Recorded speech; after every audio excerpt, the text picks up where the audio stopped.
दुनिया में मौके और दस्तूर कभी कभी ही मिलते हैं।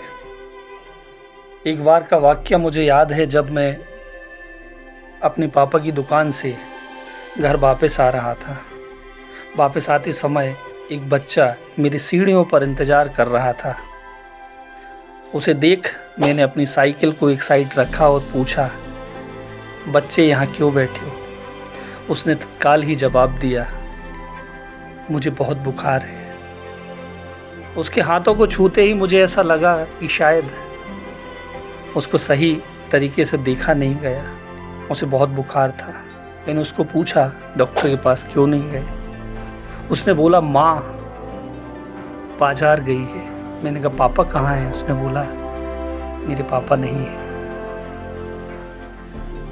अचरज हुआ कि जिसकी माँ बाजार गई है, बाप है नहीं। मैंने पूछा, माँ क्या करती है? उसने बोला, मेरी माँ गाय का चारा बेचती है। जब चारा बेचेगी तब आएगी और वह मुझे शायद डॉक्टर के पास ले जाएगी। यह सोच मेरे रोंगटे खड़े हो गए।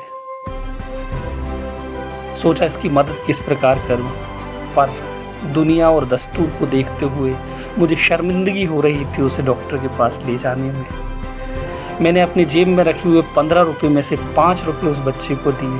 ये बात 2000 की है, जिस समय पर शायद 5 रुपये भी बहुत वैल्यूबल हुआ करते होंगे।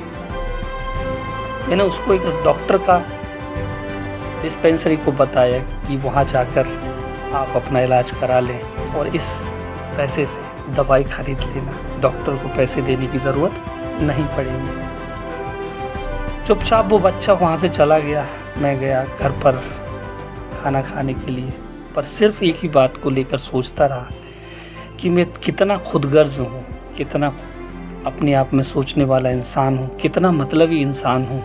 मेरे जेब में 15 रुपये होते हुए भी मैंने केवल उसको 5 रुपये ही दिए और दुनिया का सोचते सोचते उसको उस मुकाम तक ना ले जा पाया जहाँ उसको ले जाने की ज़रूरत थी। कहानी का सारांश केवल इतना है कि दुनिया में जब मौका मिलता है किसी की मदद करने का, तो हमें न दस्तूर देखना चाहिए, न समय, न ही समाज और न ही किसी दूसरे की फ़िक्र करनी चाहिए। यदि हमारा दिल कहता है तो हमें केवल और केवल उसकी मदद के लिए हाथ बढ़ाने चाहिए। इस उम्मीद के साथ यह कहानी आपको शायद ऐसे कार्य करने के लिए प्रेरित करेगी। Thank you.